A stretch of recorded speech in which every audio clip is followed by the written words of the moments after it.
When local distillery Hotel Tango and 19th century barkeep Jerry Thomas entered my life, I knew I was in for something delicious. But I never expected a mystery. Then page 38 showed up. The West India Couperee. Tall, cool, frosty. I couldn't tell where it had come from, but I knew there had to be a story. What else is a history-loving hobby mixologist with an etymology bent and internet access good for, if not to come up with a semi-plausible cocktail origin story?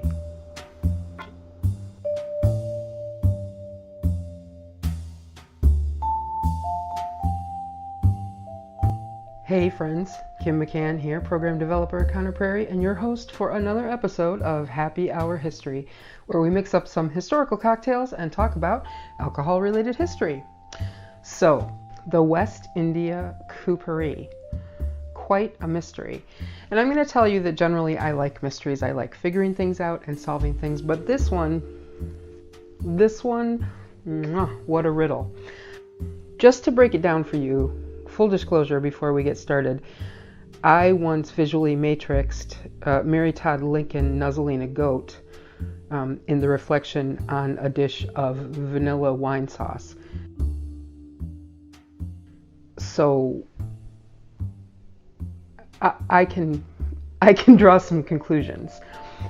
There is absolutely nothing scientific about how I arrived at the conclusion I'm going to share with you today, except that I looked in a lot of places, really I did, to try to figure out where the West India Couperee got its name. Now I started out, obviously, trying to figure out what the word Couperee means. And if you look online and do a general Google search, generally Google tells you that you're probably misspelling the word Cooper, and surely that's what you're looking for, the word for a barrel maker.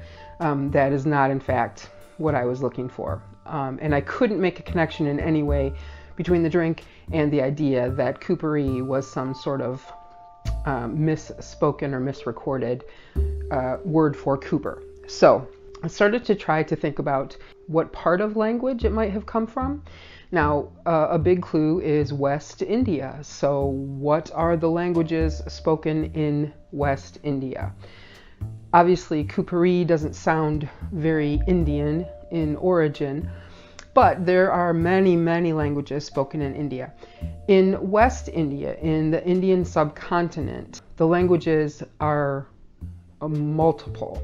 So the main language is Marathi, and then there's also Gujarati and Konkani and Hindi and English. Most of them are Indo-Aryan languages, and so that made me wonder where that influence came from. So looking into the history of West India, what I found out was that in 1818 there were 3 great wars, and the result was the defeat of the Maratha Empire by the British, which resulted in British rule in that area. Actually, the British East India Trading Company took over. Now, a trading company at that time is doing business with French and with the Dutch and with the Germans. And so I started looking for a meaning of Couperee in those languages. German, nothing came through. Dutch, I got a lead on Cooper, spelled C-O-U-P-E-R, but it really turns out that a Cooper is really actually a Scottish term for a dealer or salesperson. So there we were back at another draw. When I got to the Dutch language, I got little to anything until I was using a translator and was suggested that I might be trying to spell Couperose, which in fact translates in English to rosacea. Believe it or not, I did some research on 19th century rosacea breakouts and also discovered that dermatology really came to exist in the early 1800s.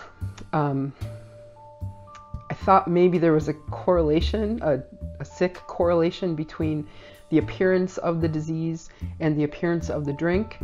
Probably not. So then we go to the French, and putting in Couperee, Couperee, doesn't come up with anything. But it does suggest that perhaps what I meant to enter was Couperee with instead of a double E, an ET at the end, which means to cut. Couper, the French verb Couper, meaning to cut.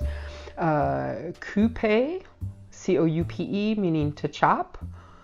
And then coup, of course, which we all know is a stroke, political or physical. Here's where it got interesting for me.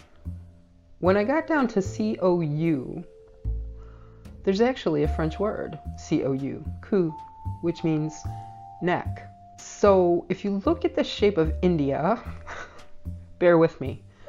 If you look at the shape of India, there is a general sense of a geographical neck, where the French had some power. So it was in fact the French neck of the subcontinent of India. So where does the Prairie come in with Couperee? Well, I am 100% willing to say that in the 18th century, there's a bit of vocal verbal folly, and the pronunciation of Paris, the capital, Paris, in French, might have just turned into Paris, and Couperee, the French neck of India. You don't have to buy it, but that's what I'm going with. So let's make a West India Couperee.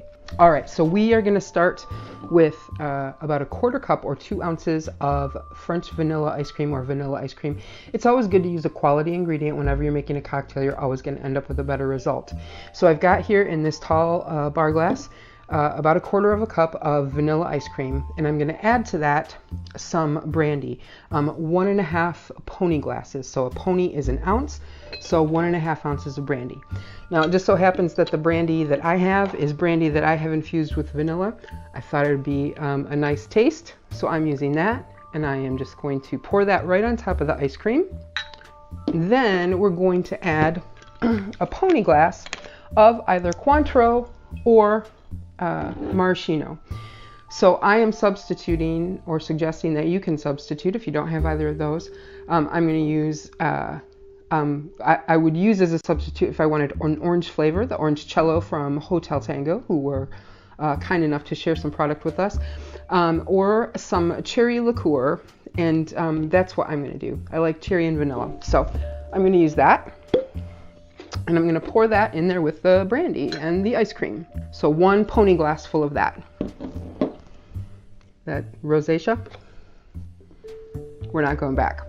All right, so I'm going to take a spoon and just mix that up and get that ice cream broken down. When I was experimenting with this cocktail at first, one of the things that occurred to me was that it's going to be very creamy. It's going to be a slightly sweet beverage, and it made me think of, because of India, it made me think of a lassi, which is a yogurt-based kind of a smoothie drink, which can be savory or sweet.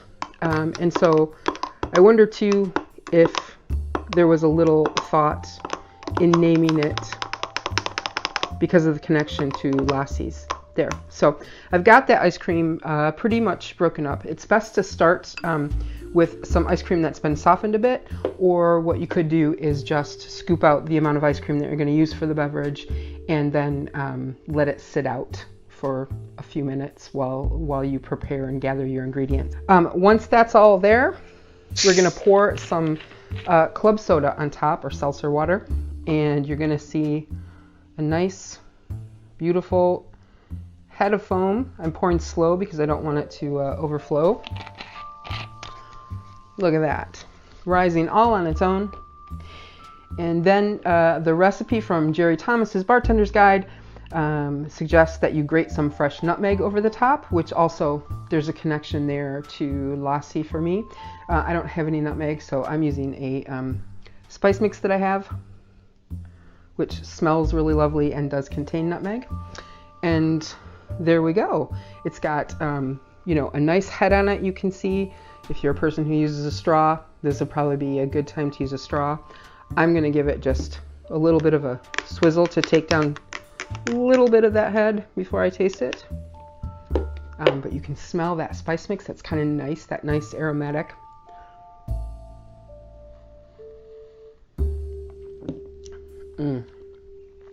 Really lovely, really smooth and creamy, and it's not sweet like a milkshake, but it's definitely refreshing. And like I said, I usually do experiment with these a little bit, this one in particular, and I will tell you that these drink extremely easy, and it will surprise you. It'll take you by surprise. So mix with caution, but mix well, and enjoy while the kids are running around outside having a popsicle or an ice cream cone. This is the adult version right here. A nice, delicious West India Couperee French neck. I don't know, guys. I told you it was going to be weird. That's just what it is. I want to thank Hotel Tango, as always, who were kind enough through all of this and for this series to share their product with us. They're a wonderful distillery with a wonderful mission. I strongly urge you to take advantage of them being here in Indiana. They're really great. And join me for the next episode, which will be our final episode in this series. And if you've been making these cocktails all along with me, this episode might be important to you, because we are going to discuss some rather dubious or perhaps tried and true hangover cures. So until then, cheers.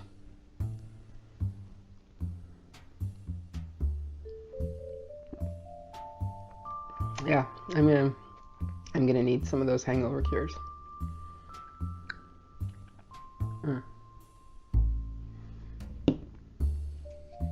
So nice.